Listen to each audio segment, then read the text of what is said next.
بسم الله الرحمن الرحيم Excel sida loo sameeyo diagram ayaa maanta insha allahu tacaala cashirkeena ku saabsan yahay.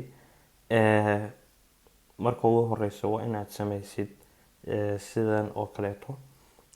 Tusaalahan hadda bilahan aan kusoo qaadanay January, February, March iyo April iyo May, iyo mataqaana xisaab ahaan ku qoran 5, 10 iyo 15 iyo 20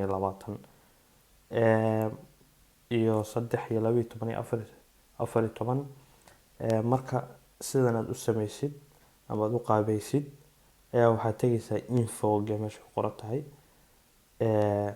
Marka labadan recommenders iyo diagram labadaas baad ku dhufan kartaa midkii aad rabtid, ama diagramka ku dhufan kartaa, labadaba ku banaan, laakiin qaybtan ayaa qaabilsan. Marka hadda waxaan tegaynaa diagram meesha ku qoran tahay.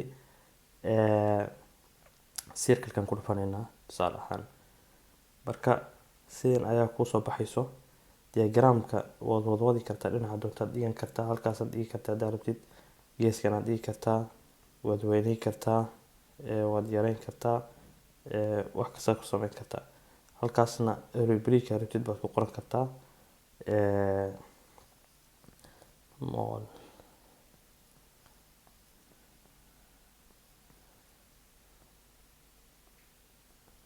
rubric aad rabtid baad halkaa ku qoran kartaa.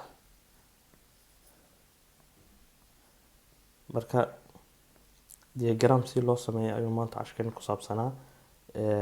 aad baa u mahadsantihiin. Assalaamu calaykum waraxmatullaahi wabarakaatuh.